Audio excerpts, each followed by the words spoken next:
تو جوان بیٹے کی موت دیکھنا یہ وہی جانتا ہے جس پہ گزری ہو، وہی جانتا ہے جس پہ گزری ہو۔ میرے مقدر میں تھا، میں نے ہمیشہ دعا مانگی، یا اللہ مجھے اولاد کا صدمہ نہ دکھانا، یہ ہمیں اٹھا کے لے جائیں، ہم انہیں نہ اٹھائیں۔ لیکن اللہ کی تقدیر وہ غالب ہے اور ہمیں اس پر راضی ہونے کا حکم ہے۔ میرے نبی کی دعا ہے، اللہم انی اسألک الرضا بعد القضاء، یا اللہ تو اپنی تقدیر پر مجھے راضی کر دے۔ تو بالکل ہم راضی ہیں، میرے سارے خاندان والے راضی ہیں، لیکن جو ایک زخم لگا ہے وہ بہت گہرا ہے، وہ اتنی جلدی بھرے گا نہیں۔ یہ میرا بیٹا سب سے قابل اور لائق بیٹا، تینوں بیٹوں سب سے لائق بیٹا، سب سے نیک بیٹا تھا، اور اس نے غریبوں کے ساتھ کیا سلوک کرنا ہے اس نے ہمیں سکھایا۔ غریبوں کے اس نے دل خرید لیے تھے، ان کے ساتھ بیٹھ کے کھانا کھاتا تھا، ان کو اپنی قیمتی گاڑی میں بٹھاتا تھا۔ جو لوگ اپنی گاڑی کے قریب کسی کو نہ گزرنے دیں، وہ ان کو انہی گندے کپڑوں کے ساتھ، یہاں ایک پاگل رہتا ہے، وہ میلے کچیلے گندے کپڑے پیشاب بیچ میں کیا ہوا اس کو اٹھا کے اور اپنی گاڑی میں بٹھاتا تھا۔ وہ ساری سیٹ خراب ہو جاتی تھی، لیکن وہ اس کو اپنی فیکٹری میں لے جاتا، پھر نائی کو بلا کر اس کے بال کٹواتا، اس کو نہلاتا، اس کے کپڑے بدلواتا۔ اس پورے گاؤں میں وہ پاگل صرف ایک شکل کو جانتا ہے اور ایک نام کو جانتا ہے۔ وہ نام تو پکار نہیں سکتا تھا، کہتا میاں میاں میاں، یہ صرف ایک اس عاصم جمیل کو وہ جانتا ہے، جو آج ہم سے رخصت ہو گیا، اور یہاں ہم بے بس ہیں اور اللہ کی تقدیر پر ہم راضی ہیں۔ اور السعید من وعظ بغیرہ، موت سے اپنی موت کو یاد کرنا چاہیے کہ ایک دن میرے اوپر بھی یہ آئے گا اور میرا بھی سانس نکلے گا اور زندگی کا دھاگا ٹوٹے گا۔ یہ اس بچے نے وہ کام کیا علاقے میں جس کو میں اپنی تعریف نہ ہو جائے، یہ اللہ کی امانت تھی، اللہ نے اس کو اپنے پاس بلایا۔ لیکن بہت کم والدین کو ایسی اولاد ملتی ہے، بہت کم والدین کو ایسی اولاد ملتی ہے، اور اسے جوانی میں اللہ نے بلا لیا۔ میں راضی ہوں، میرا سارا خاندان بھی راضی ہے، لیکن یہ رونا تو میرے بس میں نہیں۔ اللہ اولاد کے صدمے سے سب کو بچائے، اللہ اولاد کے صدمے سے سب کو بچائے۔ تو چھوٹے چھوٹے غم کے قابل نہیں ہے، میرے اوپر تو بہت بڑا غم ہے۔ میں اللہ کا شکر گزار ہوں، اور یہ سارا مجمع دیکھ کے مجھے حوصلہ ہو گیا ہے کہ میرا بیٹا واقعی بہت نیک تھا، جس کے لیے اتنا مجمع اس کے لیے دعا کرنے آیا ہے۔ 40 آدمی جنازے میں ہوں اور میت کے لیے دعا کریں تو میرے نبی نے فرمایا اس کی بخشش ہو جاتی ہے۔ تو یہ تو ماشاءاللہ ہزاروں گنتی سے بھی باہر مجمع کھڑا ہوا ہے۔ میں آپ سب کا شکر گزار ہوں، اور میرے بھائی اس دن کی تیاری کر کے مرنا چاہیے۔ اگر اللہ راضی ہے تو اللہ کی قسم موت سے خوبصورت کوئی پیغام نہیں، موت سے خوبصورت کوئی پیغام نہیں، اور اگر اللہ ناراض ہے تو موت سے خوفناک کوئی پیغام نہیں ہے۔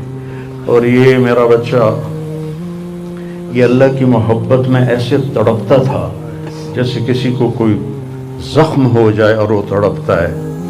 اور ہم اللہ کو جانتے ہیں، مانتے ہیں، ہمارے احساس میں اللہ کا تعلق شامل نہیں، ہم عقلی طور پر مانتے ہیں۔ میری 52 سال زندگی اللہ کے راستے میں نیک لوگ، اولیاء کرام، علماء کرام کے ساتھ گزری۔ میں باپ ہونے کی وجہ سے نہیں کہہ رہا، میں آپ کو یقین سے کہہ رہا ہوں، جیسی تڑپ اس بچے میں اللہ کی محبت کی تھی میں نے کبھی نہیں دیکھی. یہ 2 گھنٹے مجھ سے بات کرتا تھا اور میں ایسے بیٹھ کے سنتا رہتا تھا. بولنے والا کب سنتا ہے کسی کی بات, لیکن یہ ان پڑھ بالکل ڈسلیکسیا کا مریض تھا, حروف کی پہچان نہیں تھی اسے, تو اس لیے نہ یہ پڑھا, نہ دین کا کچھ پڑھا, نہ دنیا کا کچھ پڑھا, لیکن اللہ نے اس کو عقل, فہم اور اپنی محبت ایسی دی تھی کہ ہمیں محسوس ہوتا تھا کہ اس کے اندر اس محبت کی آگ ہے. اور اپنی ماں سے کہتا, ماں دعا کرنا میں مر جاؤں, میں اللہ سے ملنا چاہتا ہوں, میں اس گندی دنیا سے تنگ آ گیا ہوں. 30 سال کی عمر میں اس نے یہ کہنا شروع, میں جانا چاہتا ہوں. اگر اللہ مجھے کہے کہ تمہیں رہنا ہے یا جانا ہے, 1 سیکنڈ میں کہوں گا مجھے تیرے پاس آنا ہے, مجھے تیری ملاقات کا شوق. اور مجھ سے پوچھتا, بابا آگے اللہ ملے گا مجھے؟ میں نے اس سے بڑی باتیں کرنی ہیں, مجھ سے ملے گا؟ میں نے کہا انشاءاللہ آج تم ملو گے اپنے اللہ سے, ضرور ملو گے. تیری تڑپ, تیری تمنا رہتی تھی میں اللہ سے ملوں. تو میں نے اپنی زندگی میں صرف ایک آدمی دیکھا ہے, یہ بچہ جس کے احساسات میں اللہ کی محبت تھی. احساسات جیسے ہمارے درد ہمارے احساس میں بھی جب شامل ہوتا ہے پھر ہم ہائے ہائے کرتے ہیں, اور جب تک شامل نہیں ہوتا تو ہم چلتے رہتے ہیں. اس بچے کو اللہ نے اپنی قدرت سے یہ تعلق اور محبت عطا فرمائی تھی. اور بس میں اور کیا تعریف کروں, میرا تو سینہ ویسے ہی زخمی ہے. یہ بہت عالی شان بچہ اللہ نے مجھے دیا تھا. میں اللہ کی تقدیر پہ راضی, اس نے اسی کا تھا, اس نے لے لیا. بھائیو, موت سے پہلے مرنے کی تیاری کر لو, آپس کی لڑائیاں چھوڑ دو, آپس کے جھگڑے چھوڑ دو, آپس کی نفرتیں چھوڑ دو. مرنے والے سے پوچھو کہ نفرت کا کیا فائدہ ہے, جھگڑوں کا کیا فائدہ ہے. معاف کرنا سیکھو, معافی مانگنا سیکھو, معاف کرنا سیکھو, معافی مانگنا سیکھو. 5 نمازیں ہیں, کوتاہی نہ ہو. سال کے بعد روزے آتے ہیں, بیمار ہو تو اللہ کہتا چھوڑ دو. حج اور زکوٰۃ پیسے والوں پر ہے. تو ٹوٹل ایمان کے بعد 2 باتیں ہیں, ایک نماز ہے اور ایک روزہ ہے. اور اس کے بعد ایک حدیث میں سنا کر ہم جنازہ پڑھتے ہیں. میرے نبی نے فرمایا 4 باتیں سیکھ لو مجھ سے. 4, اب 5ویں بھی نہیں, 5ویں نہیں, 4 انگوٹھا کر کے کہ 4 باتیں مجھ سے سیکھ لو تو پھر دنیا بھی تمہاری ہے, آخرت بھی تمہاری.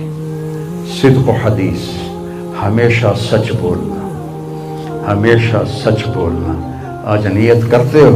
انشاءاللہ. حفظ و امانت, کسی کو دھوکہ نہ دینا, کسی کے ساتھ 2 نمبری نہ کرنا, کسی کو اپنے مفاد اور پیسے کے لیے, اپنے منصب کے لیے اس کے ساتھ دھوکے بازی نہ کرنا.